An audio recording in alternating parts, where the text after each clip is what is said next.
PSC positive പോയിന്റിൻ്റെ പുതിയൊരു വീഡിയോയിലേക്ക് എല്ലാവർക്കും സ്വാഗതം. നമ്മൾ ഇന്ന് പഠിക്കാൻ പോകുന്നത് CSEB ജൂനിയർ ക്ലർക്ക് എക്സാം സിലബസിലെ അക്കൗണ്ടൻസിയിൽ നിന്നുള്ള ഡിപ്രീസിയേഷനാണ്. വീഡിയോയിലേക്ക് പോകുന്നതിന് മുൻപേ ചാനൽ ആദ്യമായി കാണുന്നവരാണെങ്കിൽ ഒന്ന് സബ്സ്ക്രൈബ് ചെയ്യുക. വീഡിയോയെക്കുറിച്ചുള്ള അഭിപ്രായങ്ങളും നിർദ്ദേശങ്ങളും കമൻറ്റ് ചെയ്യുക. സിലബസ് അനുസരിച്ചുള്ള ഇതുവരെയുള്ള ക്ലാസ്സുകൾ കാണാൻ താല്പര്യമുള്ളവർക്ക് പ്ലേലിസ്റ്റിൻ്റെ ലിങ്ക് ഡിസ്ക്രിപ്ഷനിൽ കൊടുക്കുന്നതാണ്.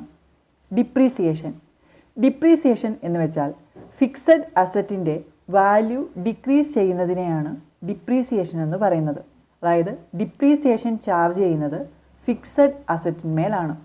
ഫിക്സഡ് അസറ്റ് എന്ന് വെച്ചാൽ നമുക്കറിയാം, ഒരു ബിസിനസ് അല്ലെങ്കിൽ ഒരു കമ്പനി ലോങ് ടേം യൂസിന് വേണ്ടിയിട്ട് ലോങ് ലൈഫുള്ള അസറ്റുകൾ പർച്ചേസ് ചെയ്യുന്നു. Example plant and machinery, buildings, land, furniture and fixtures etcetera.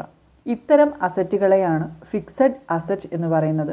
ഈ ഫിക്സഡ് അസറ്റിൻ്റെ വാല്യൂ ഡിക്രീസ് ചെയ്യുന്നതിനെയാണ് ഡിപ്രീസിയേഷൻ എന്ന് പറയുന്നത്. Word depreciation is derived from the Latin word depretium which means fall in price. Depreciation എന്ന വാക്കുണ്ടായത് ലാറ്റിൻ വേർഡായ ഡിപ്രീഷ്യം എന്ന വാക്കിൽ നിന്നാണ്. ഈ വാക്കിൻ്റെ അർത്ഥം ഫോൾ ഇൻ പ്രൈസ് എന്നാണ്. ഡിപ്രീസിയേഷൻ എന്ന് പറയുന്നത് ഒരു നോൺ ക്യാഷ് എക്സ്പെൻഡിച്ചറാണ്. കോസ്റ്റിങ്ങിൽ നമ്മൾ പഠിച്ചിട്ടുണ്ടായിരുന്നു, ഡിപ്രീസിയേഷൻ എന്ന് പറയുന്ന ഒരു ഇംപ്ലിസിറ്റ് കോസ്റ്റാണ് എന്നത്. അതായത് ബിസിനസ്സിൽ നിന്ന് പുറത്തേക്ക് പോകാത്ത എക്സ്പെൻസാണ് ഇംപ്ലിസിറ്റ് കോസ്റ്റ് എന്ന് പറയുന്നത്. ഡിപ്രീസിയേഷൻ ഒരു implicit കോസ്റ്റാണ്. Depreciation may be defined as the gradual and permanent diminution in the value of assets due to wear and tear, use or abuse or efflux of time. അതായത് continuous use അല്ലെങ്കിൽ wear and tyre ഇങ്ങനെയുള്ള കാരണങ്ങൾ കൊണ്ട് fixed അസറ്റിൻ്റെ വാല്യൂവിൽ ഉണ്ടാകുന്ന കുറവിനെയാണ് depreciation എന്ന് പറയുന്നത്. Fixed അസറ്റിൻ്റെ മാത്രമല്ല, മറ്റ് അസറ്റുകളുടെ വാല്യൂവിലും ഓരോ വർഷം കഴിയുന്തോറും കുറവ് വരാറുണ്ട്. ഇതിനെ മറ്റ് ചില ടേമുകൾ കൊണ്ടാണ് റെപ്രസെൻ്റ് ചെയ്യുന്നത്. അതും ഇമ്പോർട്ടൻ്റ് ആണ്, CSEB സ്ഥിരമായിട്ട് ചോദിക്കുന്നതാണ്. അതിൽ ആദ്യത്തേതാണ് ഡിപ്ലിഷൻ. ഡിപ്ലിഷൻ ഈ 3/8/2025 നടന്ന, അതായത് ലാസ്റ്റ് നടന്ന CSEB എക്സാമിൻ്റെ ക്വസ്റ്റ്യൻ ആയിരുന്നു. ഡിപ്ലിഷൻ എന്ന് വെച്ചാൽ എക്സ്ട്രാക്ഷൻ അല്ലെങ്കിൽ എക്സ്ഹോഷൻ മൂലം നാച്ചുറൽ റിസോഴ്സസ് ആയിട്ടുള്ള oil fields, call, iron or തുടങ്ങിയ നാച്ചുറൽ റിസോഴ്സസ് കുറഞ്ഞു പോകുന്നതിനെയാണ് ഡിപ്ലഷൻ എന്ന വാക്കുകൊണ്ട് ഉദ്ദേശിക്കുന്നത്. നാച്ചുറൽ റിസോഴ്സസിനെ നമ്മൾ വേസ്റ്റിംഗ് അസറ്റ്സ് എന്നാണ് പറയുന്നത്. അപ്പോൾ വേസ്റ്റിംഗ് അസറ്റുമായി ബന്ധപ്പെട്ട ഡിപ്രീസിയേഷൻ ടേം ആണ് ഡിപ്ലഷൻ. അല്ലെങ്കിൽ ഡിപ്ലഷൻ എന്ന വാക്ക് ഏത് അസറ്റുമായി ബന്ധപ്പെട്ടിരിക്കുന്നു എന്ന് ചോദിച്ചാൽ ഉത്തരം വേസ്റ്റിംഗ് അസറ്റ് ആണ്. It is the process of estimating and recording periodic changes to operations owing to extraction of natural resources such as oil, coal, iron ore, etc. അതായത് എണ്ണപ്പാടങ്ങൾ, കൽക്കരിപ്പാടങ്ങൾ, ഇരുമ്പയിര് ഖനികൾ ഇങ്ങനെയുള്ള നാച്ചുറൽ റിസോഴ്സസ് അല്ലെങ്കിൽ വേസ്റ്റിംഗ് അസറ്റിൻ്റെ വാല്യൂ ഡിക്രീസ് ചെയ്യുന്നതിനെയാണ് ഡിപ്ലിഷൻ എന്ന വാക്കുകൊണ്ട് ഉദ്ദേശിക്കുന്നത്. അടുത്തത് അമോർട്ടൈസേഷനാണ്. Amortisation എന്ന് വെച്ചാൽ intangible അസറ്റിൻ്റെ വാല്യൂ റെഡ്യൂസ് ചെയ്യുന്നതിനെയാണ് അമോർട്ടൈസേഷൻ എന്ന് പറയുന്നത്. ഇൻടാഞ്ചിബിൾ അസറ്റ് നമുക്കറിയാം, നമുക്ക് കാണാനോ തൊടാനോ പറ്റാത്ത തരത്തിലുള്ള അസറ്റുകളാണ്. എന്നാൽ അവയ്ക്ക് വാല്യൂ ഉണ്ട്. അതായത് പേറ്റൻറ്റ്, കോപ്പിറൈറ്റ്, ഫ്രാഞ്ചൈസീസ്, ഗുഡ് വില്ല് ഇങ്ങനെയുള്ള നമുക്ക് കാണാനോ തൊടാനോ പറ്റാത്ത തരത്തിലുള്ള വാല്യൂ ഉള്ള അസറ്റുകളെയാണ് ഇൻടാഞ്ചിബിൾ അസറ്റ് എന്ന് പറയുന്നത്. ഇൻടാഞ്ചിബിൾ അസറ്റിൻ്റെ വാല്യൂ റെഡ്യൂസ് ചെയ്യുന്നതിനെയാണ് അമോർട്ടൈസേഷൻ എന്ന് പറയുന്നത്. The term amortisation is used to write off intangible assets such as patents, copyrights, goodwill, franchises etcetera. ഇനി കറണ്ട് അസറ്റിൻ്റെ വാല്യൂ കുറയുന്നതിനെയോ കൂടുന്നതിനെയോ ആണ് ഫ്ലക്ച്വേഷൻ എന്ന് ഉദ്ദേശിക്കുന്നത്. കറണ്ട് അസറ്റിൻ്റെ വാല്യൂ കുറയുന്നതിനെ അല്ലെങ്കിൽ കൂടുന്നതിനെ ആണ് ഫ്ലക്ച്വേഷൻ എന്ന് പറയുന്നത്. Increase or decrease in the value of current assets is known as fluctuation. മറ്റൊരു വേർഡാണ് ഒബ്സലസൻസ്, അതായത് കാലഹരണപ്പെടൽ. It refers to a state of an existing asset becoming out of date on account of improvement in technology or changes in demand pattern. ടെക്നോളജിയിലുള്ള improvement കൊണ്ട് അല്ലെങ്കിൽ ഡിമാൻഡിലുള്ള മാറ്റം കൊണ്ട് ഒരു പ്രോഡക്റ്റ് എക്സ്പയർ ആവുന്നതിനെ, അതായത് ഔട്ട് ഓഫ് ഡേറ്റ് അല്ലെങ്കിൽ ഔട്ട് ഓഫ് ഫാഷൻ ആവുന്നതിനെയാണ് ഒബ്സലസൻസ് എന്ന് പറയുന്നത്. ഒരു പ്രോഡക്റ്റ് ഒരു സമയത്ത് ഭയങ്കര ഡിമാൻഡായിരുന്നു, എന്നാൽ അതിൽ ടെക്നോളജിയിൽ മാറ്റം വന്നതും കൂടി കുറച്ചും കൂടി ഇമ്പ്രൂവ് ആയിട്ടുള്ള പ്രോഡക്റ്റുകൾ വന്നു. അപ്പോൾ ഈ പഴയ പ്രോഡക്റ്റ് കാലഹരണപ്പെട്ടു. അതിനെയാണ് ഒബ്സലസൻസ് എന്ന് പറയുന്നത്. അപ്പോൾ ഓരോ അസറ്റുകൾക്കും ഓരോരോ ടേമുകളുണ്ട്. ഫിക്സഡ് അസറ്റുമായി ബന്ധപ്പെട്ടതാണ് ഡിപ്രീസിയേഷൻ. ഡിപ്ലിഷൻ വാസ്റ്റിംഗ് അസറ്റുമായി ബന്ധപ്പെട്ടിരിക്കുന്നു. അമോർട്ടൈസേഷൻ ഇൻടാഞ്ചിബിൾ അസറ്റുമായി ബന്ധപ്പെട്ടിരിക്കുന്നു. ഫ്ലക്ച്വേഷൻ കറൻറ്റ് അസറ്റുമായി ബന്ധപ്പെട്ടിരിക്കുന്നു. ഏത് തരം അസറ്റായാലും അതിൻ്റെ വാല്യൂവിൽ മാറ്റം വരുന്നത് പല കാരണങ്ങൾ കൊണ്ടാണ്. അതാണ് നോക്കാൻ പോകുന്നത്. Causes of depreciation. ആദ്യത്തേത് wear and tear. Continuous use അല്ലെങ്കിൽ കാലപ്പഴക്കം കൊണ്ട് തേയ്മാനം സംഭവിക്കുന്നതിനെയാണ് വിയർ ആൻഡ് ടെയർ എന്ന് പറയുന്നത്. രണ്ടാമത്തേത് ഒബ്സലസൻസ്. ടെക്നോളജിയിൽ വന്ന മാറ്റം കൊണ്ട് ഡിമാൻഡ് കുറയുകയും ഒരു അസറ്റിൻ്റെ വാല്യൂ കുറയുകയും ചെയ്യുന്നു. അപ്പോൾ ഒബ്സലസൻസ് ഡിപ്രീസിയേഷൻ്റെ ഒരു കാരണമാണ്. പിന്നെ expiration of legal rights. Patent, copyright ഇതൊക്കെ 5 വർഷം അല്ലെങ്കിൽ 3 വർഷത്തേക്കൊക്കെയാണ് കണക്കാക്കുന്നത്. ആ കാലയളവ് കഴിയുമ്പം അത് എക്സ്പയർ ആവുന്നു. അപ്പോൾ എക്സ്പയറേഷൻ ഓഫ് ലീഗൽ റൈറ്റ്സ് എന്നത് ഡിപ്രീസിയേഷൻ്റെ ഒരു കാരണമാണ്. പിന്നെ യൂസ് ഓർ അബ്യൂസ്. സ്ഥിരമായിട്ടുള്ള ഉപയോഗം മൂലം ഫിക്സഡ് അസറ്റിൻ്റെ വാല്യൂ കുറയുന്നു. അതുപോലെ ദുരുപയോഗം ചെയ്താലും ആ അസറ്റ് പെട്ടെന്ന് കേടാവുകയും അതിൻ്റെ വാല്യൂ കുറയുകയും ചെയ്യുന്നു. പിന്നെ എക്സ്ഹോഷൻ. ഖനനം മൂലം പ്രകൃതി വിഭവങ്ങളുടെ അളവിൽ കുറവുണ്ടാവുകയും വാല്യൂവിൽ മാറ്റം വരികയും ചെയ്യുന്നു. അപ്പം എക്സ്ഹോഷൻ എന്ന് പറയുന്നത് ഒരു ഡിപ്രീസിയേഷൻ്റെ കോസസ് ആണ്. പിന്നെ ഫ്ലക്ച്വേഷൻ. കറൻറ്റ് അസറ്റുമായി ബന്ധപ്പെട്ട ഡിപ്രീസിയേഷൻ ടേമാണ് ഫ്ലക്ച്വേഷൻ. കറൻറ്റ് അസറ്റിൻ്റെ വാല്യൂ കുറയുന്നതല്ല, കറൻറ്റ് അസറ്റിൻ്റെ വാല്യൂവിൽ കുറവോ കൂടുതലോ ഉണ്ടാവാം. അതായത് വിലയിൽ ചാഞ്ചാട്ടം, വിലയിൽ മാറ്റം വരുന്നതിനെയാണ് ഫ്ലക്ച്വേഷൻ എന്ന് പറയുന്നത്. Either rise or fall in value depending on market condition. Market condition അനുസരിച്ച് കറൻറ്റ് അസറ്റ്സിൻ്റെ വാല്യൂ ഒന്നുകിൽ ഉയരും അല്ലെങ്കിൽ കുറയും. അപ്പോൾ ഫ്ലക്ച്വേഷൻ എന്ന് പറയുന്നത് കറൻറ്റ് അസറ്റിൻ്റെ വാല്യൂവിൽ മാറ്റം വരാനുള്ള ഒരു കാരണമാണ്. പിന്നെ ഒരു കാരണം എന്ന് പറയുന്നത് അബ്നോർമൽ ഫാക്ടേഴ്സാണ്. അതായത് നാച്ചുറൽ കലാമിറ്റീസ് പോലെയുള്ള ഭൂകമ്പം, പ്രളയം ഒക്കെ കൊണ്ട് അസറ്റിൻ്റെ വാല്യൂ കുറഞ്ഞു പോകുന്നു. അതാണ് അബ്നോർമൽ ഫാക്ടേഴ്സിൽ വരുന്നത്. അപ്പോൾ കോസസ് ഓഫ് ഡിപ്രീസിയേഷൻ എന്ന് പറയുന്നത് wear and tear, obsolescence, expiration of legal rights, use or abuse, exhaustion, fluctuation, abnormal factors. ഇനി എന്തൊക്കെ ഫാക്ടേഴ്സാണ് ഡിപ്രീസിയേഷനെ അഫക്റ്റ് ചെയ്യുന്നത് എന്ന് നോക്കാം. അല്ലെങ്കിൽ ഡിപ്രീസിയേഷൻ കാൽക്കുലേറ്റ് ചെയ്യുമ്പോൾ എന്തൊക്കെ ഫാക്ടേഴ്സാണ് കൺസിഡർ ചെയ്യേണ്ടത് എന്നാണ് നോക്കാൻ പോകുന്നത്. ആദ്യത്തേത് ഹിസ്റ്റോറിക്കൽ കോസ്റ്റ് ഓഫ് അസറ്റ്.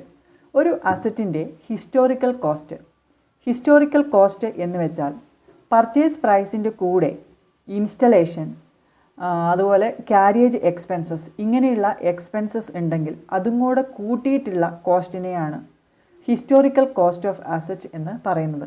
അതിനെയാണ് ഒറിജിനൽ കോസ്റ്റ് എന്ന് പറയുന്നത്. അപ്പോൾ ഡിപ്രീസിയേഷൻ കണക്കാക്കുന്നത് ഒറിജിനൽ കോസ്റ്റിൻ്റെ പുറത്താണ്. ഒറിജിനൽ കോസ്റ്റ് എന്ന് പറഞ്ഞാൽ cost includes all expenses incurred for making the asset ready for use. Installation charges, carriage expense, ഇങ്ങനെയുള്ള എക്സ്പെൻസസും കൂടി ആഡ് ചെയ്ത് ആ ഒരു അസറ്റ് റെഡി ടു യൂസ് ആക്കുന്ന അതുവരെയുള്ള കോസ്റ്റിനെയാണ് കോസ്റ്റ് ഓഫ് അസറ്റ് എന്നതുകൊണ്ട് ഉദ്ദേശിക്കുന്നത്. അതാണ് ഒറിജിനൽ കോസ്റ്റ്. അപ്പോൾ ഒറിജിനൽ കോസ്റ്റ് ഡിപ്രീസിയേഷനെ ബാധിക്കുന്ന ഒരു ഫാക്ടറാണ്. രണ്ടാമത്തേത് സ്ക്രാപ്പ് വാല്യൂ. ഒരു അസറ്റിന് 3 വർഷം അല്ലെങ്കിൽ 5 വർഷം ഇങ്ങനെ ലൈഫ് സ്പാൻ ഉണ്ടാവും. ആ ലൈഫ് സ്പാനിന് ശേഷം ആ അസറ്റ് സെയിൽ ചെയ്യുന്നു, വിൽക്കുന്നു. അപ്പോൾ കിട്ടുന്ന വാല്യൂവിനെയാണ് സ്ക്രാപ്പ് വാല്യൂ അല്ലെങ്കിൽ റെസിജ്വൽ വാല്യൂ അല്ലെങ്കിൽ സാൽവേജ് വാല്യൂ എന്ന് പറയുന്നത്. സ്ക്രാപ്പ് വാല്യൂവിൻ്റെ മറ്റ് പേരുകളാണ് റെസിജ്വൽ വാല്യൂ, സാൽവേജ് വാല്യൂ ഇതൊക്കെ. അപ്പോൾ സ്ക്രാപ്പ് വാല്യൂവും ഡിപ്രീസിയേഷനെ അഫക്റ്റ് ചെയ്യുന്ന ഒരു ഘടകമാണ്.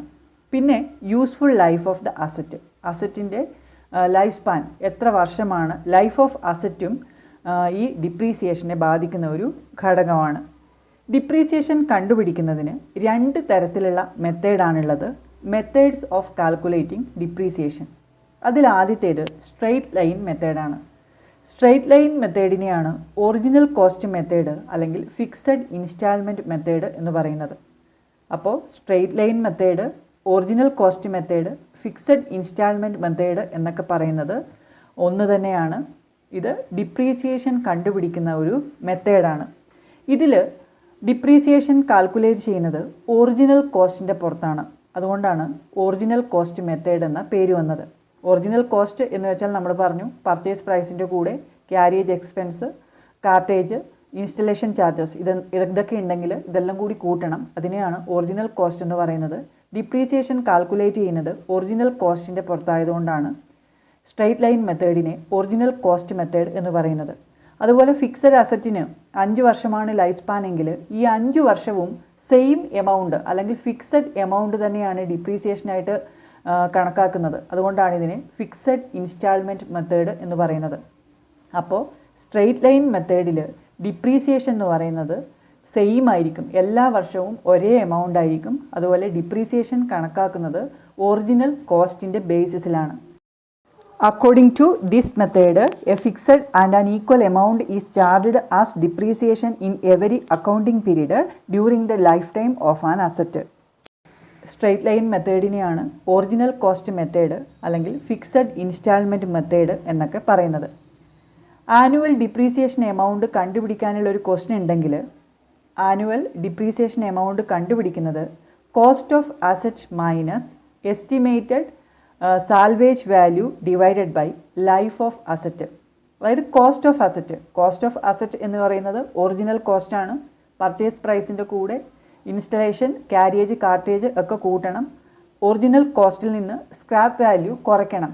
ലൈഫ് സ്പാനിന് ശേഷം നമ്മളത് സെയിൽ ചെയ്യുമ്പോൾ നമുക്ക് കിട്ടുന്ന വാല്യൂ ഉണ്ട്, അത് ഒറിജിനൽ കോസ്റ്റിൽ നിന്ന് കുറച്ചിട്ട് ആ ഒരു അസറ്റിൻ്റെ ലൈഫ് സ്പാൻ അല്ലെങ്കിൽ ലൈഫ് ഓഫ് അസറ്റ് ഹരിക്കുമ്പോൾ കിട്ടുന്നതാണ് ആനുവൽ ഡിപ്രീസിയേഷൻ എമൗണ്ട്.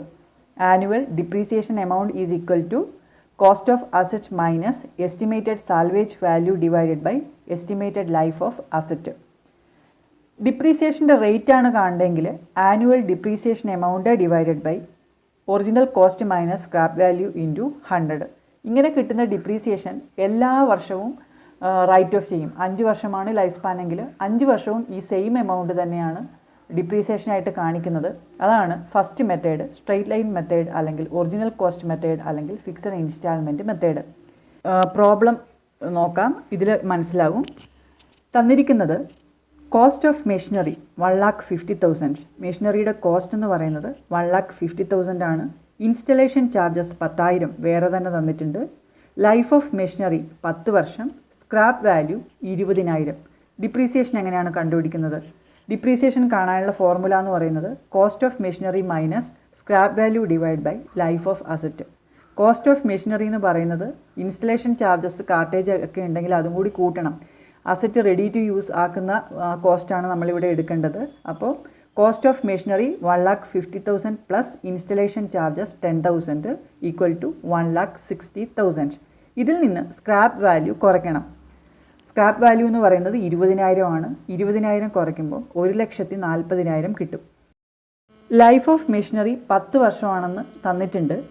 അപ്പം 1,40,000 10 കൊണ്ട് ഡിവൈഡ് ചെയ്യുക. ലൈഫ് ഓഫ് അസറ്റ് ഡിവൈഡ് ചെയ്യുന്നു. അങ്ങനെ 14,000 ആണ് ഡിപ്രീസിയേഷൻ എമൗണ്ട് കിട്ടുന്നത്. സ്ട്രെയിറ്റ് ലൈൻ മെത്തേഡിലാണ് നമ്മൾ ഡിപ്രീസിയേഷൻ കണ്ടുപിടിക്കുന്നതെങ്കിൽ ഈ 14,000 തന്നെയാണ് ഈ 10 വർഷവും ഡിപ്രീസിയേഷൻ എന്ന് പറഞ്ഞ് കാണിക്കേണ്ടത്. അതാണ് ഫിക്സഡ് ഇൻസ്റ്റാൾമെൻറ്റ് മെത്തേഡ് അല്ലെങ്കിൽ സ്ട്രെയിറ്റ് ലൈൻ മെത്തേഡ് അല്ലെങ്കിൽ original cost method. Amount of depreciation is remains constant from year to year over the useful life of the assets. According to this method, a fixed and unequal amount charged as depreciation is every accounting period during the lifetime of an asset. Original കോസ്റ്റിൻ്റെ ബേസിസിലാണ് depreciation calculate ചെയ്യുന്നത്. രണ്ടാമത്തെ method എന്ന് പറയുന്നത് written down value മെത്തേഡാണ്. Written down value മെത്തേഡിൻ്റെ മറ്റ് പേരുകളാണ് ഡിമിനിഷിംഗ് ബാലൻസ് മെത്തേഡ് അല്ലെങ്കിൽ reducing balance method. Written down value method, diminishing balance method, reducing balance method ഒന്ന് തന്നെയാണ്. ഇതിൽ under this method a fixed percentage is written off every year on the book value of the asset at the beginning of the year. Book value എന്ന് പറയുന്നത് original കോസ്റ്റിൽ നിന്ന് depreciation കുറച്ചിട്ട് കിട്ടുന്നതാണ്.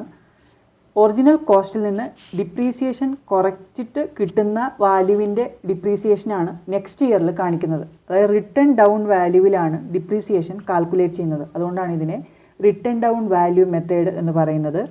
Under this method, a fixed percentage is written off every year on the book value of the asset at the beginning of the year. Book value means original cost less depreciation provided till date. As the book value or written down value will be diminishing each year, ഓരോ വർഷം കഴിയുന്തോറും കുറഞ്ഞു വരുന്നു. അതായത് return down വാല്യൂവിൻ്റെ ബേസിസിലാണ് depreciation calculate ചെയ്യുന്നത്. അതുകൊണ്ട് next ഇയറിൽ value കുറഞ്ഞു വരുന്നു. അതുകൊണ്ട് ഡിമിനിഷിംഗ് ബാലൻസ് മെത്തേഡ് അല്ലെങ്കിൽ റെഡ്യൂസിംഗ് ബാലൻസ് മെത്തേഡ് എന്ന് ഈ ഒരു മെത്തേഡിനെ പറയാറുണ്ട്. The depreciation charged in each instalment will also be diminishing. Depreciation is calculated at A fixed percentage on original cost in first year. First ഇയറിൽ original കോസ്റ്റിൻ്റെ ബേസിസിൽ depreciation calculate ചെയ്യും. And return down value in subsequent ഇയറിൽ. പിന്നെ വരുന്ന വർഷം ഈ depreciation amount original കോസ്റ്റിൽ നിന്ന് കുറച്ചിട്ടുള്ള value, അതായത് return down വാല്യൂവിൻ്റെ ബേസിസിലാണ് പിന്നെയുള്ള വർഷങ്ങളിൽ ഡിപ്രീസിയേഷൻ കാൽക്കുലേറ്റ് ചെയ്യുന്നത്. ഒരു എക്സാമ്പിൾ നോക്കാം. Cost of furniture 20,000, depreciation percentage തന്നിട്ടുണ്ട് 10%. ലൈഫ് ഓഫ് ഫർണിച്ചർ 3 വർഷം. ഫർണിച്ചറിൻ്റെ ലൈഫ് എന്ന് പറയുന്നത് 3 വർഷമാണ്. അപ്പോൾ ഡിപ്രീസിയേഷൻ കാൽക്കുലേറ്റ് ചെയ്യണം. ആദ്യത്തെ വർഷം ഡിപ്രീസിയേഷൻ എമൗണ്ട് വരുന്നത് 20,000ൻ്റെ 10%, അതായത് 2,000 രൂപയാണ് ആദ്യത്തെ വർഷം ഡിപ്രീസിയേഷൻ. രണ്ടാമത്തെ വർഷമാകുമ്പോഴേക്ക് റിട്ടേൺ ഡൗൺ വാല്യൂ ആവണം. അതായത് ഒറിജിനൽ കോസ്റ്റിൽ നിന്ന് ആദ്യത്തെ വർഷത്തെ ഡിപ്രീസിയേഷൻ കുറയ്ക്കുമ്പോൾ 18,000 രൂപ കിട്ടും. 20,000 മൈനസ് 2,000 18,000 കിട്ടി. 18,000ൻ്റെ 10% 1,800. അപ്പോൾ രണ്ടാമത്തെ വർഷത്തെ ഡിപ്രീസിയേഷൻ എന്ന് പറയുന്നത് 1,800 ആണ്. മൂന്നാമത്തെ വർഷമാകുമ്പോഴേക്ക് 18,000ൽ നിന്നും 1,800 കുറയ്ക്കണം. 1,800 കുറയ്ക്കുമ്പോൾ 16,200 കിട്ടും. 16,200ൻ്റെ 10% 1,620. 1,620 മൂന്നാമത്തെ വർഷത്തെ ഡിപ്രീസിയേഷൻ. ഇങ്ങനെയാണ് റിട്ടേൺ ഡൗൺ വാല്യൂ മെത്തേഡിൽ ഡിപ്രീസിയേഷൻ കാൽക്കുലേറ്റ് ചെയ്യുന്നത്. ഈ ഒരു മെത്തേഡിൽ വാല്യൂ ഓഫ് അസറ്റ് ഒരിക്കലും 0 ആവുന്നില്ല. ലൈഫ് സ്പാന് ശേഷവും 0 ആയിട്ട് കണക്കാക്കുന്നില്ല. Under diminishing balance method of depreciation the value of asset does not bring to 0. അതും കൂടി ഓർത്തിരിക്കേണ്ട ഒരു പോയിൻ്റാണ്. റിട്ടേൺ ഡൗൺ വാല്യൂ മെത്തേഡിൽ അസറ്റിൻ്റെ വാല്യൂ 0 ആവുന്നില്ല. Under diminishing method of depreciation the value of asset does not bring to 0. അപ്പോൾ 2 തരത്തിലുള്ള മെത്തേഡുകളാണ് നമ്മൾ പറഞ്ഞത്, straight line method and return down value method. അടുത്തത് ഡിപ്രീസിയേഷനുമായി ബന്ധപ്പെട്ട ജേണൽ എൻട്രീസ് ആണ്. നമ്മൾ ആദ്യം ഒരു മെഷീനറി പർച്ചേസ് ചെയ്യുന്നു. അപ്പോൾ ജേണൽ എൻട്രി എന്താണ്? Machinery account debtor to cash.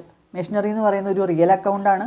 Real അക്കൗണ്ടിൻ്റെ rule debit what comes in and credit what goes out. ഇവിടെ വന്നത് മെഷീനറിയാണ്. അപ്പോൾ മെഷീനറിനെ ഡെബിറ്റ് ചെയ്യുന്നു. പോയത് ക്യാഷാണ്. ക്യാഷിനെ ക്രെഡിറ്റ് ചെയ്യുന്നു. മെഷീനറി പർച്ചേസ് ചെയ്യുമ്പോൾ journal entry machinery account debtor to cash. ഇത് മെഷീനറി അക്കൗണ്ടിൽ ഡെബിറ്റ് സൈഡിൽ ടു ക്യാഷ് എന്ന് പറഞ്ഞിട്ടാണ് ഈ എമൗണ്ട് കാണിക്കേണ്ടത്.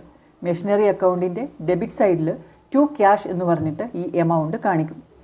ഇയർ എൻഡിലാണ് ഡിപ്രീസിയേഷൻ കാൽക്കുലേറ്റ് ചെയ്യുന്നത്. അപ്പോൾ 31 ഡിസംബർ ആ ഒരു വർഷം ഡിപ്രീസിയേഷൻ എമൗണ്ട് എന്ന് പറയുന്നത് 50,000 10% ആണ് എങ്കിൽ 5 ലക്ഷത്തിൻ്റെ 10% ആണ് എങ്കിൽ 50,000 വരും. അത് depreciation account debtor to machinery account എന്നാണ് journal entry. Depreciation account debtor to machinery account. Depreciation expense ആണ്, അതുകൊണ്ട് ഡെബിറ്റ് ചെയ്യുന്നു. Depreciation account debtor to machinery. ഇത് മെഷീനറി അക്കൗണ്ടിൽ ക്രെഡിറ്റ് സൈഡിൽ ബൈ ഡിപ്രീസിയേഷൻ എന്ന് പറഞ്ഞിട്ട് ഈ എമൗണ്ട് കാണിക്കും. ആദ്യം മെഷീനറി അക്കൗണ്ടിൽ ഒരു എൻട്രി കൊടുത്തിട്ടുണ്ട്, ടു ക്യാഷ് എന്ന് പറഞ്ഞിട്ട് മെഷീനറി പർച്ചേസ് ചെയ്ത 5 ലക്ഷം കൊടുത്തു. ഇയർ എൻഡിൽ ഡിപ്രീസിയേഷൻ കണ്ടുപിടിക്കുമ്പോൾ depreciation account debtor to machinery എന്ന് ജേണൽ എൻട്രി വരും. അപ്പം മെഷീനറി അക്കൗണ്ടിൽ ക്രെഡിറ്റ് സൈഡിൽ ബൈ ഡിപ്രീസിയേഷൻ എന്ന് പറഞ്ഞിട്ട് ഈ ഡിപ്രീസിയേഷൻ എമൗണ്ട് കാണിക്കണം. അപ്പോൾ ഡിപ്രീസിയേഷൻ കണക്കാക്കുമ്പോൾ എൻട്രി വരുന്നത് depreciation account debtor to machinery account.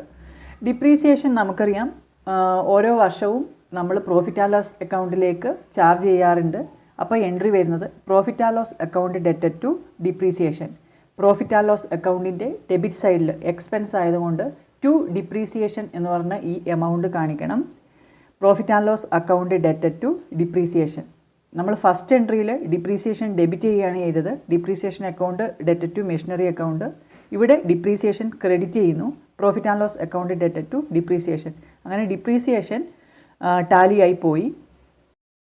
Machinery അക്കൗണ്ടിൽ ഡെബിറ്റ് സൈഡിൽ മെഷീനറിയുടെ പ്രൈസും ക്രെഡിറ്റ് സൈഡിൽ ഡിപ്രീസിയേഷൻ നമ്മൾ കാണിച്ചിട്ടുണ്ട്. മെഷീനറി അക്കൗണ്ടിൻ്റെ ബാലൻസ് ആണ് ബാലൻസ് ഷീറ്റിൻ്റെ അസറ്റ് സൈഡിൽ കാണിക്കുന്നത്. ഡിപ്രീസിയേഷനുമായി ബന്ധപ്പെട്ട് 2 ജേണൽ എൻട്രിയാണ് നമ്മൾ പഠിച്ചത്. Depreciation account ഡെറ്റഡ് to machinery and profit and loss account ഡെറ്റഡ് to depreciation. ഡിപ്രീസിയേഷന് ഡെബിറ്റും ക്രെഡിറ്റും വരുന്നു, അങ്ങനെ ഡിപ്രീസിയേഷൻ ടാലിയായി. ഇതാണ് ഡിപ്രീസിയേഷൻ്റെ അക്കൗണ്ടിങ് ട്രീറ്റ്മെൻറ്റ് എന്ന് പറയുന്നത്. ഡിപ്രീസിയേഷൻ എന്ന് പറയുന്നത് അഡ്ജസ്റ്റ്മെൻറ്റ് എൻട്രിയാണ്. ഇത് റെക്കോർഡ് ചെയ്യുന്നത് ജേണൽ പ്രോപ്പറിലാണ്. നമുക്കറിയാം മണി മെഷർമെൻറ്റ് കോൺസെപ്റ്റ് അനുസരിച്ച് നോൺ ഫിനാൻഷ്യൽ ട്രാൻസാക്ഷൻസ് റെക്കോർഡ് ചെയ്യാൻ പാടില്ല. ഡിപ്രീസിയേഷൻ എന്ന് പറയുന്നത് ഒരു നോൺ ഫിനാൻഷ്യൽ ട്രാൻസാക്ഷനാണ്. അതുകൊണ്ടാണിത് ജേണൽ പ്രോപ്പറിൽ റെക്കോർഡ് ചെയ്യുന്നത്. ഡിപ്രീസിയേഷൻ ചാർജ് ചെയ്യുന്നത് ഏത് അക്കൗണ്ടിങ് കോൺസെപ്റ്റ് അനുസരിച്ചാണ് എന്ന് ചോദിച്ചാൽ ഉത്തരം വരുന്നത് ഗോയിങ് കൺസേൺ കോൺസെപ്റ്റാണ്. Depreciation is charged on the basis of going concern concept. Going concern concept പ്രകാരം ബിസിനസ്സിന് ഒരു കണ്ടിന്യൂസ് ലൈഫ് ഉണ്ട് എന്ന് അസ്യൂം ചെയ്യുകയാണ്. അപ്പം ഈ ഒരു കോൺസെപ്റ്റ് അനുസരിച്ചാണ് ഡിപ്രീസിയേഷൻ ചാർജ് ചെയ്യുന്നത്. ഡിപ്രീസിയേഷൻ റെക്കോർഡ് ചെയ്യുന്നത് ജേണൽ പ്രോപ്പറിലാണ്. അത് മണി മെഷർമെൻറ്റ് കോൺസെപ്റ്റ് അനുസരിച്ചാണ്. കോഓപ്പറേറ്റീവ് സൊസൈറ്റിയുമായി ബന്ധപ്പെട്ട് ഏറ്റവും കൂടുതൽ കേൾക്കുന്ന ഒന്നാണ് ഡിപ്രീസിയേഷൻ ഫണ്ട് മെത്തേഡ് എന്ന് പറയുന്നത്. ഡിപ്രീസിയേഷൻ ഫണ്ട് എന്ന് പറയുന്നത് ഫിക്സഡ് അസറ്റ് റീപ്ലേസ്മെൻറ്റ് ചെയ്യുന്നതിന് വേണ്ടി ക്രിയേറ്റ് ചെയ്യുന്ന ഫണ്ടാണ്. Depreciation fund is a fund created for replacement of fixed asset.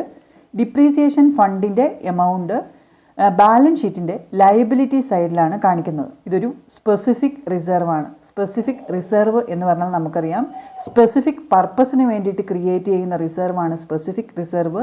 Depreciation fund എന്ന് പറയുന്നത് സ്പെസിഫിക് റിസർവാണ്. ഡിപ്രീസിയേഷൻ ഫണ്ട് ക്രിയേറ്റ് ചെയ്യുന്നത് ഫിക്സഡ് അസറ്റിൻ്റെ റീപ്ലേസ്മെൻറ്റിന് വേണ്ടിയിട്ടാണ്. ഡിപ്രീസിയേഷൻ ഫണ്ട് മെത്തേഡിൽ ഡിപ്രീസിയേഷൻ ഫണ്ട് ബാലൻസ് ഷീറ്റിൻ്റെ ലയബിലിറ്റി സൈഡിൽ കാണിക്കും.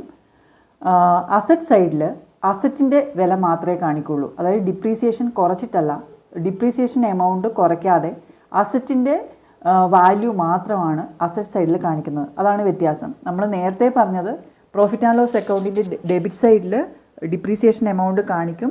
ബാലൻസ് ഷീറ്റിൻ്റെ അസറ്റ് സൈഡിൽ അസറ്റിൽ നിന്ന് ഡിപ്രീസിയേഷൻ എമൗണ്ട് കുറച്ചിട്ട് ബാലൻസ് ആണ് കാണിക്കുന്നത്. എന്നാൽ ഡിപ്രീസിയേഷൻ ഫണ്ട് മെത്തേഡിൽ ഡിപ്രീസിയേഷൻ ഫണ്ട് എമൗണ്ട് ബാലൻസ് ഷീറ്റിൻ്റെ ലയബിലിറ്റി സൈഡിൽ കാണിക്കും. അസറ്റ് സൈഡിൽ അസറ്റിൻ്റെ അല്ലെങ്കിൽ മെഷീനറിയുടെ ഒറിജിനൽ കോസ്റ്റാണ് കാണിക്കുന്നത്. Depreciation is A charge against profit. Profit ഉണ്ടെങ്കിലും ഇല്ലെങ്കിലും മാറ്റി വെക്കേണ്ട അല്ലെങ്കിൽ റൈറ്റ് ഓഫ് ചെയ്യേണ്ട ഒരു എക്സ്പെൻസ് ആണ് ഡിപ്രീസിയേഷൻ എന്ന് പറയുന്നത്. അതുകൊണ്ട് depreciation is A charge against profit. വേറൊരു ടേമാണ് പ്രൊവിഷൻ ഫോർ ഡിപ്രീസിയേഷൻ. അതായത് ഏതെങ്കിലും ഒരു എമൗണ്ട് റീറ്റെയിൻ ചെയ്യുന്നു, അതായത് ഡിപ്രീസിയേഷൻ പ്രൊവൈഡ് ചെയ്യുന്നതിന് വേണ്ടിയിട്ട് ഏതെങ്കിലും ഒരു എമൗണ്ട് റൈറ്റ് ഓഫ് ചെയ്യുകയോ റീറ്റെയിൻ ചെയ്യുകയോ ചെയ്യുന്നുണ്ടെങ്കിൽ അതിനെയാണ് പ്രൊവിഷൻ എന്ന് പറയുന്നത്. Provision for depreciation is any amount return of or retained for providing depreciation, renewal etcetera. അടുത്തത് ഓർത്തിരിക്കേണ്ട ഒരു പോയിൻ്റാണ് ലാൻഡിന് ഡിപ്രീസിയേഷൻ ഇല്ല എന്നുള്ള കാര്യം. ലാൻഡിൻ്റെ കേസിൽ നോ ഡിപ്രീസിയേഷനാണ്. ലാൻഡ് ഒരു ഫിക്സഡ് അസറ്റ് ആണെങ്കിൽ പോലും ഡിപ്രീസിയേഷൻ കണക്കാക്കുന്നില്ല. അപ്പം ലാൻഡിൻ്റെ കേസിൽ നോ ഡിപ്രീസിയേഷനാണ്. അതുപോലെ ലീവ് സ്റ്റോക്ക് അല്ലെങ്കിൽ ടൂൾസിൻ്റെ ഒക്കെ കേസിൽ ഏത് ഡിപ്രീസിയേഷൻ മെത്തേഡാണ് യൂസ് ചെയ്യുന്നത് എന്നുള്ളത് ചോദിക്കാറുള്ളതാണ്. അത് റീവാലുവേഷൻ മെത്തേഡാണ്. ഈ ഒരു ക്ലാസ്സിൽ നമ്മൾ പഠിച്ചു കഴിഞ്ഞത് അക്കൗണ്ടൻസിയിലെ ഏറ്റവും പ്രധാനപ്പെട്ട ടോപ്പിക്കായ ഡിപ്രീസിയേഷനാണ്.